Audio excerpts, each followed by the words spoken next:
Very good morning. It's Malcolm Graham Wood here, and I'm on Core Finance and doing my usual CEO interview. Today, I'm delighted to meet George Lucan, who's the Managing Director of Angus Energy. Good morning, George. Welcome to Core Finance. Good morning, Malcolm. It's great to see you. There'll be plenty of people, because you're a well-known stock, who know you very well. But just to begin with, I always ask people if they could to do a sort of helicopter view of the company of Angus, just run through all your assets in brief, and then after that, maybe we can delve into the detail after that. Would that be okay? And maybe while you're at it, let's just get rid of the COVID-19 thing, how it's affecting you at the moment. We're not okay? We're not being affected at all. We have all of our staff working on virtual private networks, and we have 2 to 3 of these meetings, Zoom meetings, in fact, we do use twice a day on regular company business, and we have one wells and operations meeting. But we're not currently producing. We were producing small quantities of Lindsay, and I think we've chosen to shut that in for the period. Given the exceptionally low oil price, I'm very happy not to be producing right now. I think that's the very much more important thing. So COVID-19, will I be telling you the same thing when I've sort of shot my family and then myself in a month's time? I don't know. So no fundamental interruptions from COVID, and if anything, we found our productivity level has risen. And our communication with key regulators and planners remains reasonably good. Good. So quick run through the assets, George. Well, we have 3 wheeled assets, one of which is presently producing, but barring this COVID thing, Lindsay. We have Baulkham, which, as you know, was a disappointment from the Kimmeridge last year, but we still have the Portland to address there. And the 3rd asset is Baulkham, which we're awaiting planning decisions on. That will be addressing the Kimmeridge. To the north, in Lincolnshire, we've acquired 51% share in what was the UK's largest onshore gas field, called Saltfleetby. And that is the principal focus, because it's, by cash flow terms, by far and away the biggest earner for the company going forward. It's not to say we're neglecting the wheeled assets, but an overwhelming focus is on the gas asset. Okay, now that's good. And obviously the last thing I did a reasonable report about was Saltfleetby. So let's dig into Saltfleetby a little more, because I found it fascinating to look at it and to write about it. So give us some details on Saltfleetby, if you would, George. Yes, certainly. This is an asset which was owned, well, it passed through various hands, but latterly by Gazprom. It was a big field, very well maintained, with a very steady production decline profile. So one way you could say with 90% confidence what next year's production was from the previous 10. The nearby refinery at Thettlethorpe, which served not only this field, but most of the southern North Sea in that area, shut down through basically, it reached end of life, and the amount coming in off the North Sea wasn't big enough to justify maintaining it. So suddenly our field here onshore was stranded. So that was the reason that production actually ceased, not any particular problems, just simply had nowhere for the gas to go. And the Gazprom evaluated what it would cost them to reconnect, and it was very considerably greater than what it would cost a small player like us.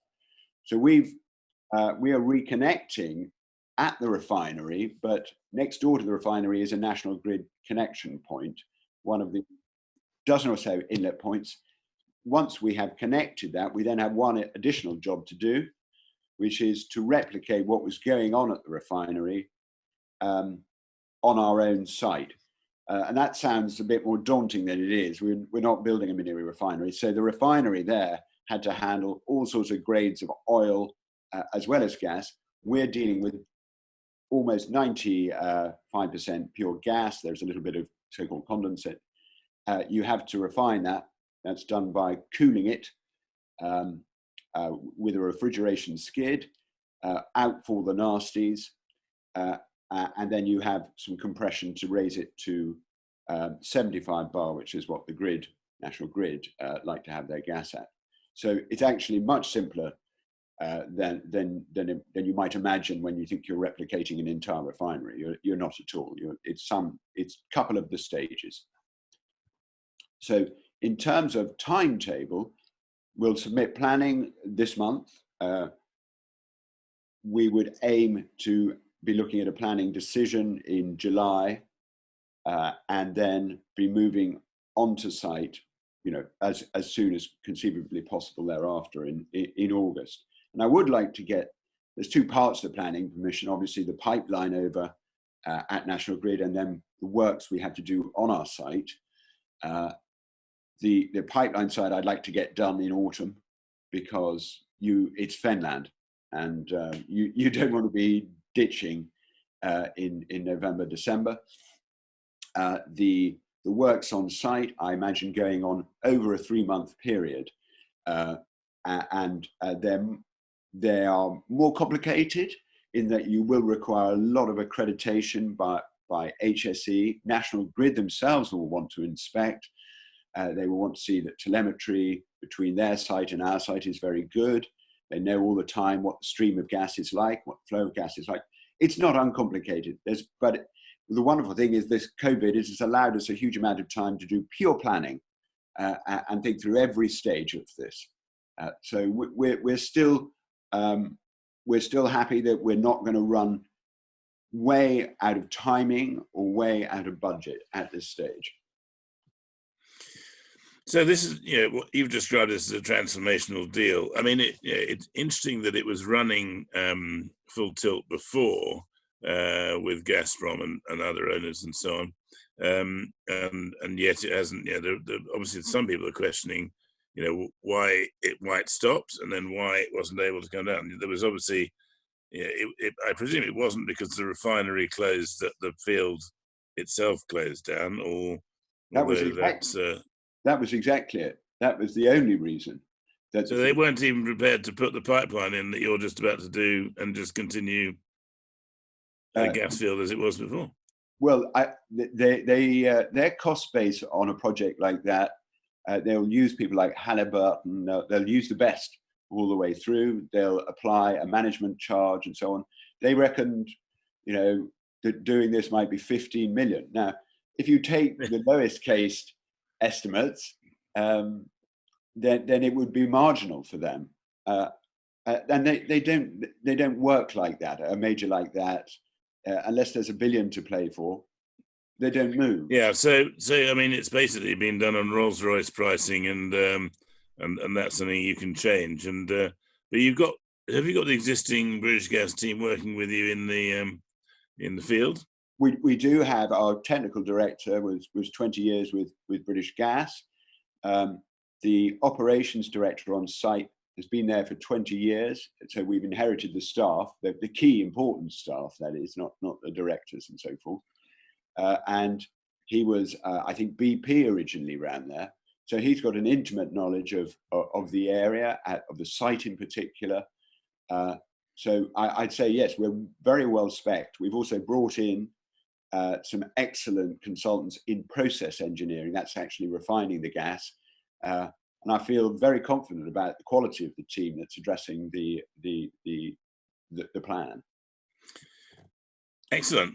Well, we'll move on from Saltfleetby, because it looks like although that's the sort of primary thing, it's settled. We would expect to see, once the two lots of planning are sorted out, if the pipelines are sorted by the end of the year, you will be producing certainly the beginning of next year. One just final point I wanted to mention was, of course, you had a CPR done, which gives you actually quite an interesting amount of hydrocarbon in the prospect. 130 million pounds worth is a mid case, which is fantastic, and the modelled revenue profile, the so-called mid case revenue profile after tax cash is, I'm looking over 2.1 million 2021, 6.6 million in the following year, 7.2 million. These are after-tax cash numbers for Angus, not for the whole field. And then falling off thereafter on a nice steady decline over 10 years. So really interesting numbers for a company whose market cap is down here at 2.5 million. That was my next question. What's the market cap? Okay, well let's move on. I mean, you mentioned Baulkham. Is that still important, or is it becoming less important to you? No, it's still important, and we do intend to really fight for this one. I personally think it's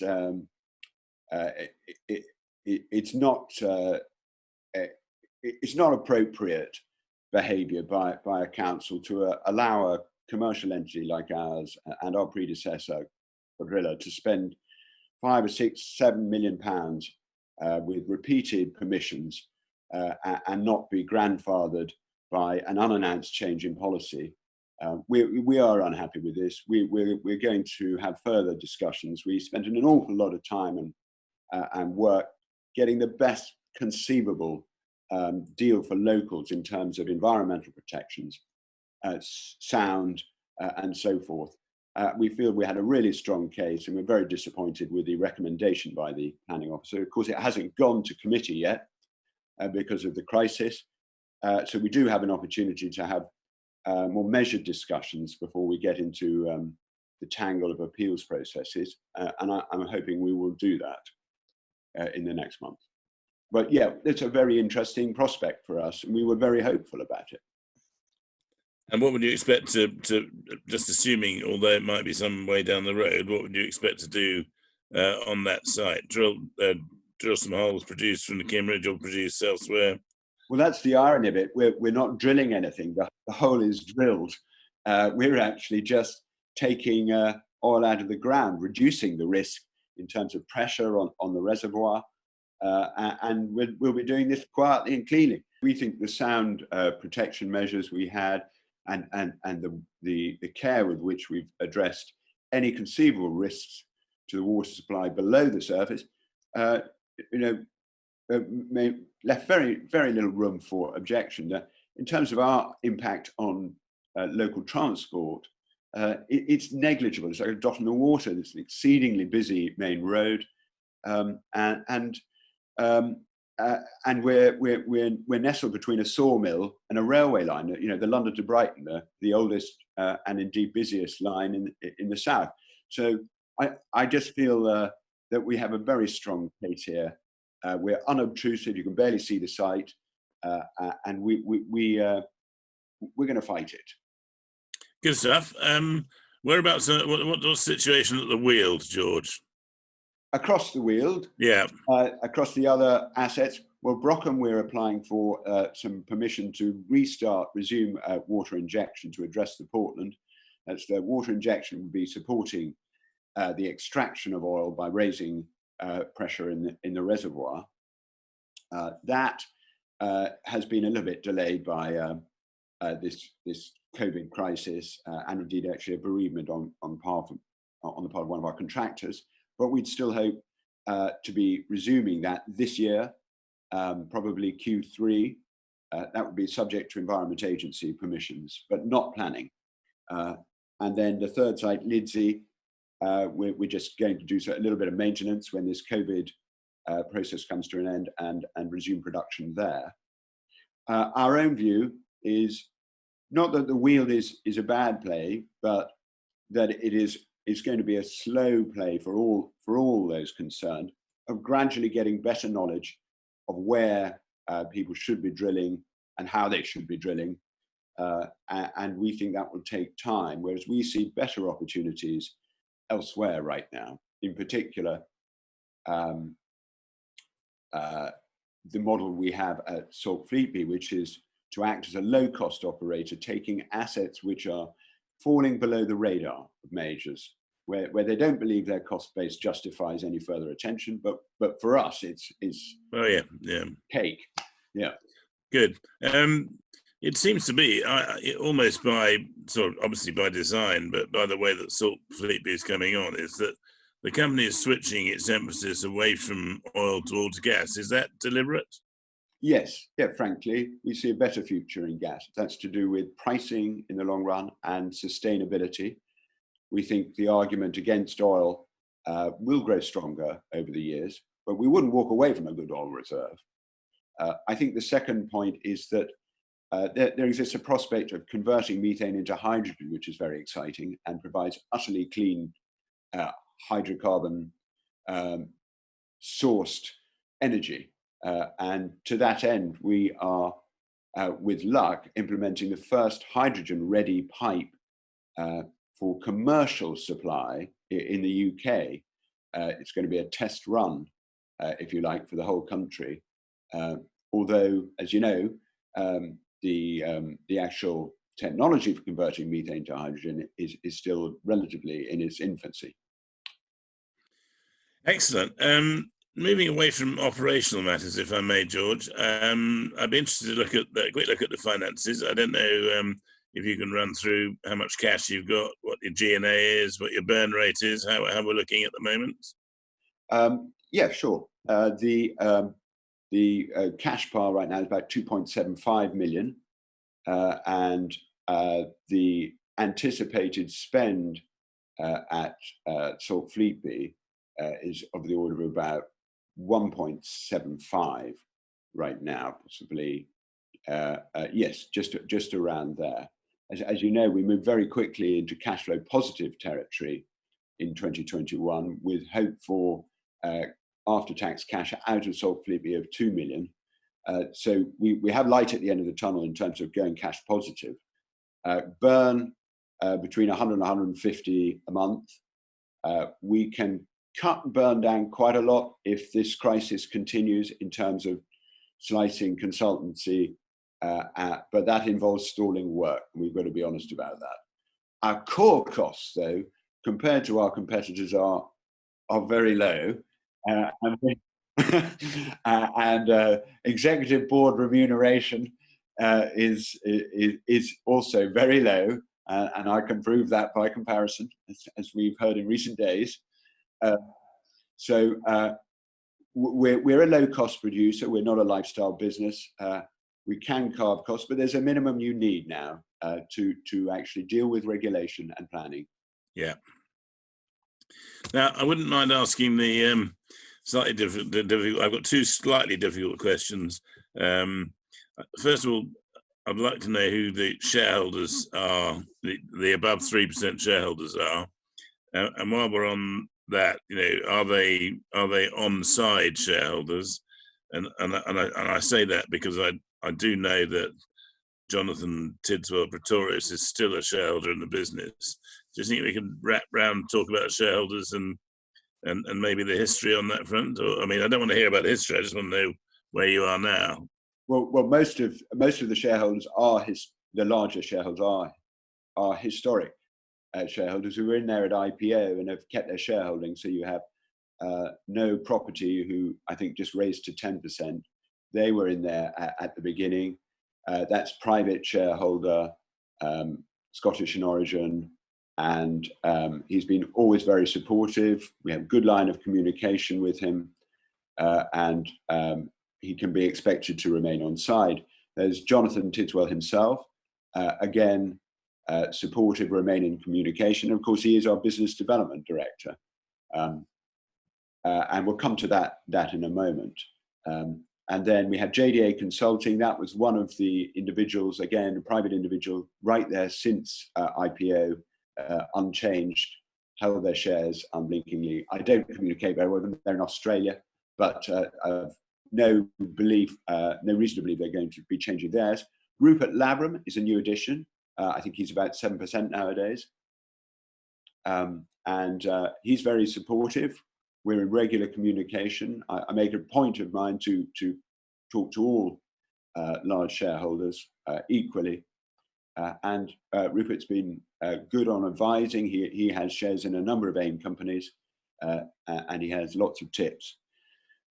You might have questions about Jonathan Tidswell. I know he's the bugbear of shareholders. I don't think Jonathan's ever been anything but utterly supportive of the company. He founded it, loves it. His ongoing role as development director reflects his great skill at deal doing and the way in which he gets around the place talking to people in a way in which we're sometimes too focused on just dealing with regulation and getting things done. It's great to have a roving director looking out for deals for really what's likely to be next year when we're cash flow positive again. Understood. I think as we sort of get towards the wrap-up stage, I wouldn't mind to sort of run through, if you take all of the things that you've just been talking to us through, what sort of news flow might, let's say, assuming that you don't have to worry about COVID-19 too much, what sort of news flow might you expect to be putting to the market over the next few months? We would hope to be showing planning application going in. We will be announcing tenders for the key kit. We'll be announcing ideally a takeoff contract with a major, which I have on my desk, but isn't signed, and possibly an alternate for takeoff. You'll then see planning result come in and a series of weekly updates on this. Really, it's a significant project.